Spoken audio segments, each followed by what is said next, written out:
우리가 읽어가는 21장의 말씀은요, 욥의 소발이 그에게 했던 말에 대한 답변의 내용입니다. 짤막하게 기록이 되어 있는데요. 이 내용은 소발에 대한 욥의 답변이기도 하면서 두 번째 대화에 대한 마지막 욥의 이야기가 되기도 합니다. 먼저 소발이 했던 이야기도 다른 친구들과 별반 다르게 다른 것이 없이 여전히 욥을 향해서 격분하고 분을 내면서 욥을 공격하는 그런 태도를 취했고, 욥을 향하여 좀 더 단정적으로 욥은 악인의 길을 걷고 있다. 악인과 똑같다. 그 악인의 최후는 하나님이 분명히 벌하신다. 이것은 오랜 시간 동안 보여지고 있는 당연한 사실이다. 이렇게 욥을 향해서 말을 했습니다.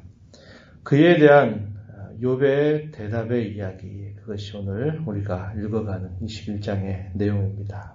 앞부분에서 욥이 하는 말은 친구들로 하여금 자신에게 주목해달라라고 이야기하고, 그 친구들에게 있어서 욥에게 진정한 위로가 될 수 있는 게 있다면 제발 내 말하는 것 좀 잘 들어달라. 그것이 너희가 내게 줄 수 있는 위로다. 이렇게 말을 시작하고 있습니다. 2절 말씀 한번 보시면 이렇게 말합니다. 너희는 내 말을 자세히 들어라. 이것이 너희의 위로가 될 것이다. 이렇게 말합니다. 번역이 약간 오해를 불러일으키게 되어 있는데요. 이게 무슨 말이냐면 너희가 내 말을 자세히 들어주는 것, 그것이 나에게 너희가 줄 수 있는 위로다. 이렇게 이야기합니다. 처음에 그런 말씀을 함께 나눈 바와 같이 이 욥의 친구들이 욥을 가장 위해줬던 시간은 욥이 아무런 말을 꺼내지 않았을 때 먼저 어떤 얘기를 꺼내지 않고 함께 침묵을 지켜주었던 것입니다. 욥이 당한 그 슬픔을 그들이 함께 슬퍼했던 그 침묵의 순간, 그것이 욥을 향해 주었던 가장 큰 위로의 내용이었다는 겁니다. 그들이 말을 꺼내는 순간부터 욥을 위로한 게 아니라 욥의 공격자들이 되어버렸다 하는 겁니다. 그래서 욥은 여기 두 번째 대화의 마지막에서 너희가 나에게 줄 수 있는 위로는 제발 내 말을 좀 자세하게 들어달라 이 말입니다. 내가 말 한마디만 꺼내면 또 이 말 저 말 꺼내면서 그 말 가지고 격분해서 또 뭐라고 그러지 말고 제발 좀 내 얘기 좀 잘 들어주어라. 그게 너희가 나에게 줄 수 있는 위로다. 이렇게 이야기를 합니다. 그러면서 자신이 이렇게 지금 마치 원망하는 듯이 그의 마음의 신음의 소리를 친구들 앞에서 꺼내놓는 것은 사람을 향해서 하는 게 아니다. 나는 하나님 앞에 나는 내 마음을 쏟아내는 것이다. 이렇게 이야기를 해주고 있어요. 4절 한번 가서 보시면 이렇게 말합니다. 나의 원망이 사람을 향하여 하는 것이냐? 이렇게 묻죠. 내가 너희에게 하는 게 아니다. 내가 하는 거 사람들하고 하는 거 아니다. 내 마음속에 일어나는 많은 이런 생각들, 견딜 수 없는 고통, 이런 모든 것들은 내가 하나님 앞에서 쏟아내는 내 말이다. 이렇게 이야기를 하고 있습니다. 우리가 계속 살펴보면서 우리가 조심하는 건 그거죠. 욥이 하나님이 마치 자기는 원수처럼 대하고 자기를 적대시한 것처럼 대하고 자신에 대하여 아무런 말씀도 안 하시고 침묵하시고 때로는 하나님이 부재하시는 것처럼 보이는 그 모든 일들에 대해서 욥이 하나님 앞에 드리는 모든 말들은 겉으로 볼 때는 하나님을 마치 대적하는 것처럼 하나님을 원망하는 것처럼 보일지 모르지만 욥의 진짜 그의 심령은 하나님을 향한 간절한 부르짖음이다. 이렇게 봐야 된다. 이렇게 우리가 이야기를 해왔습니다. 욥의 친구들은 욥의 말 하나하나를 꼬투리 잡아서 네가 하나님 앞에 그런 말 하는 게 맞냐? 네가 그 하나님을 믿는다고 말하는 사람이 그렇게 하는 게 맞냐? 이런 식으로 계속 욥을 공격하고 있거든요. 욥은 그런 의도를 가지고 그런 게 아니다 하는 겁니다. 사탄은 그걸 의도했던 거죠. 그가 당하는 고난과 아픔 때문에 결국 하나님을 경외하는 것으로부터 그를 돌이키려고 하는데 온갖 힘을 기울이고 있어요. 지금 이 순간에도.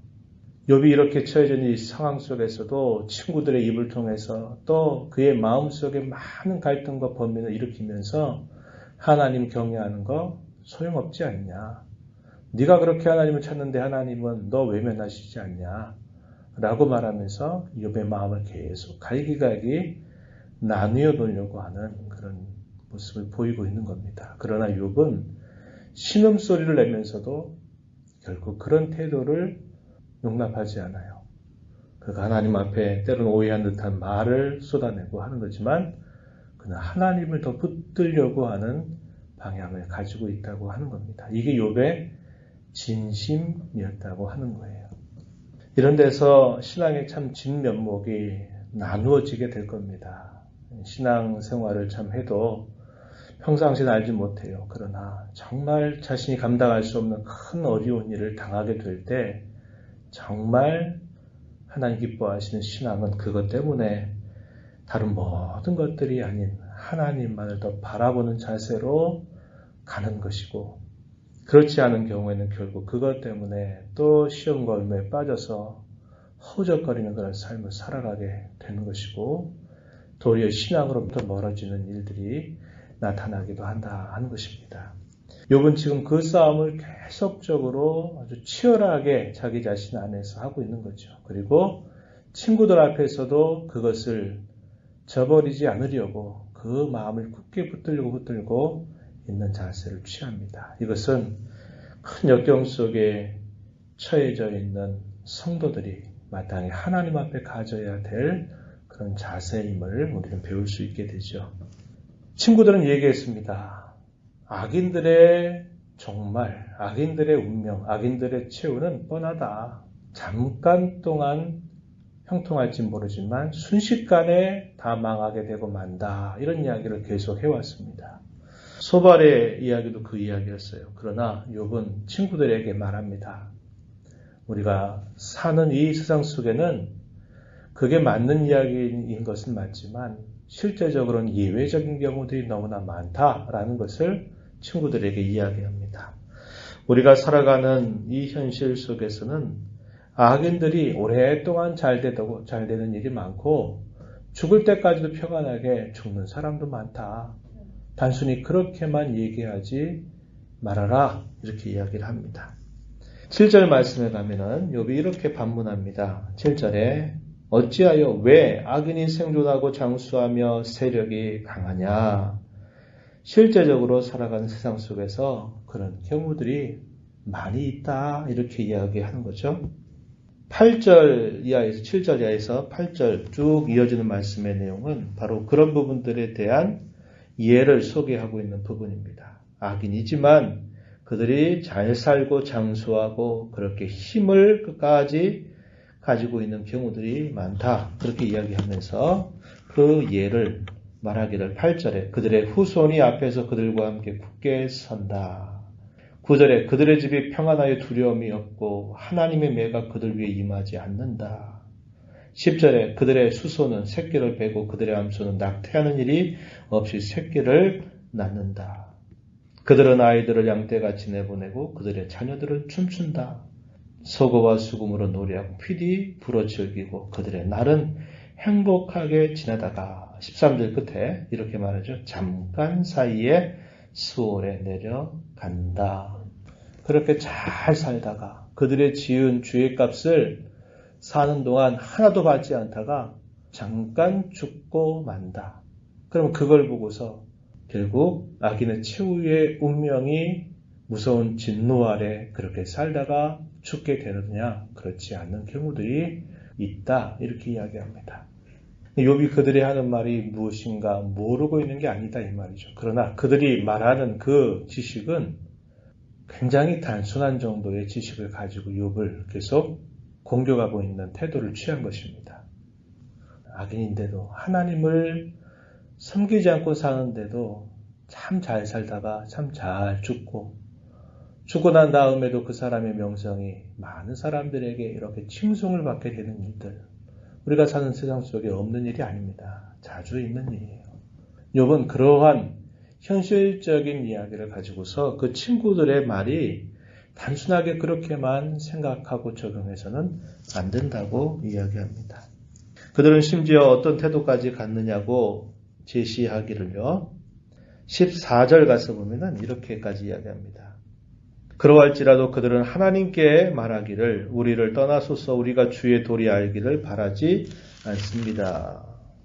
15절에 전능자가 누구이기에 우리가 섬기며 우리가 그에게 기도한들 무슨 소용이 있으랴 그렇게 말하고 산다. 우리와 전혀 다른 생각을 갖고 오히려 하나님을 향해서 저렇게 거역하고 반역하는 태도를 취하면서 살면서도 저렇게 잘 살다가 죽음으로 가게 되는 그런 모습이 있다. 이렇게 이야기를 하고 있는 겁니다. 그러면서 또 반문하죠. 17절, 18절 보면요. 악인의 등불이 꺼짐과 재앙이 그들에게 닥침과 하나님이 진노하사 그들을 공고하게 하심이 몇 번인가 얼마나 그렇게 되던가 라고 말하는 겁니다. 이것은 하나님이 하신 일에 대한 부정을 말하는 게 아니라 그 친구들이 단순하게 말하는 인과응보라고 하는 것을 너무 단순하게 생각해서는 안 된다라는 것을 그들에게 제시하기 위한 이야기입니다. 실제로 한번 세상살이를 돌아봐라. 얼마나 그 악인이 그 죄값 때문에 처절하게 고통을 당하다가 죽는 경우가 과연 몇 번이나 있더냐. 실제로 많지 않다라는 사실을 이야기하는 거죠. 18절에 약간 번역이 우리는 또 오해를 갖게 하는데요. 18절 말씀에 보면 어떤 이야기냐면 그들이 악인들을 말합니다. 바람 앞에 건불같이 폭풍에 날려가는 겨같이 되었다. 이것은 그의 친구 중에 한 명이 했던 말이죠. 악인의 최후는 건불 같다. 이렇게 말했어요.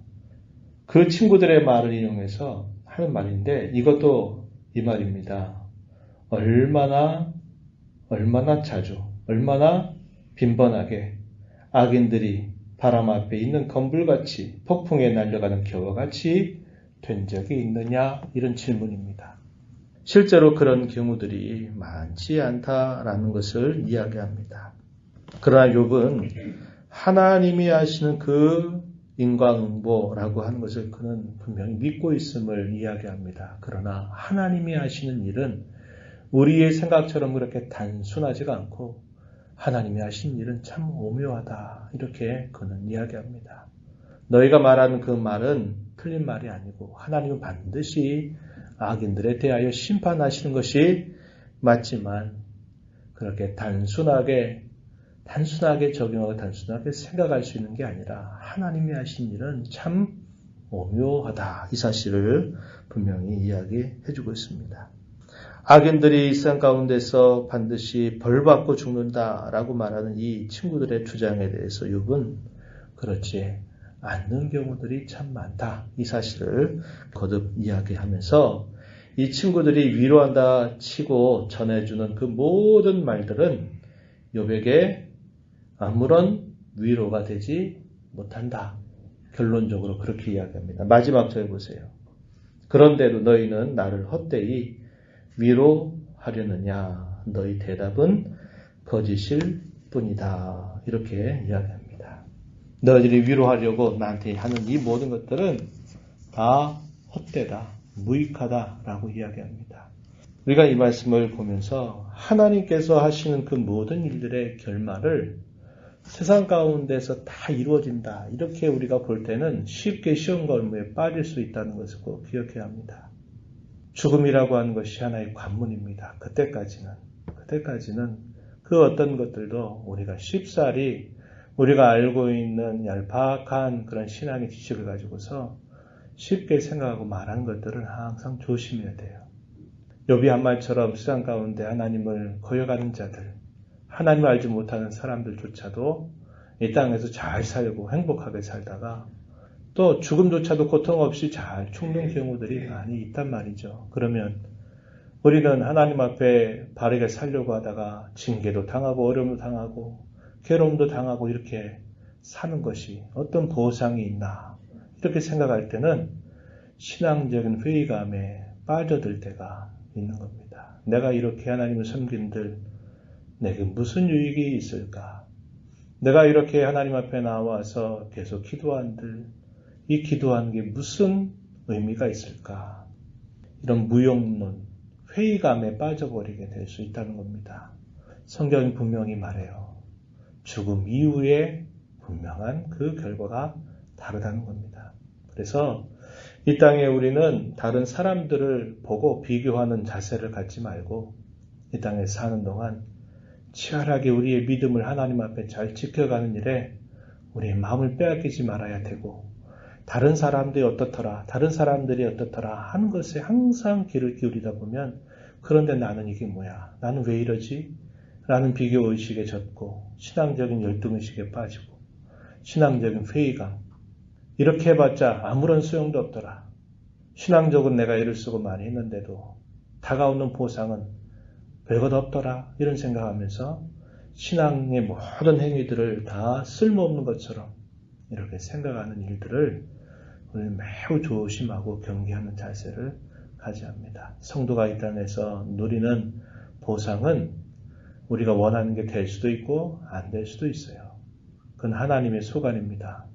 우리가 할 일은 이 죽음이 하나의 갈림길이 된다고 하는 거예요. 그러나 그것은 영원한 삶의 그 갈림길 앞에서 분명히 달라진다는 것을 우리가 기억해야 돼요. 그래서 성도로 살면서 이 땅에서 우리가 모든 걸 다 믿는 신앙 가지고 보상받으면서 살겠다라고 할 때는 수많은 시험과 올무가 우리 앞을 기다리게 될 겁니다. 우리가 죽음에 이르는 그 순간까지 내가 가야 할 그 걸음, 내가 서 있어야 할 그 믿음의 자리를 잘 지켜나가도록 우리 자신의 마음을 잘 단속하고 우리의 말과 행실을 하나님 앞에 잘 지켜가는 것, 그것이 가장 중요한 일임을 배워야 합니다. 그리고 나도 그런 일에 힘을 기울이고 또 나와 함께 하나님을 섬기는 우리의 신앙의 지체들이 또 그런 신앙으로 흔들리지 않고 함께 가는 일들을 위해서 서로 기도하고 서로 위로하고 격려하는 그런 자세를 우리가 가져야 합니다. 이 하루를 이런 말씀을 간직하면서 우리의 신앙으로 하나님을 잘 섬겨가는 복된 삶이 되기를 진심으로 바랍니다. 하나님 아버지, 이 새벽 시간에도 저희들을 불러주셔서 생명 주시고 호흡 주시는 하나님 앞에 세워주심을 감사합니다.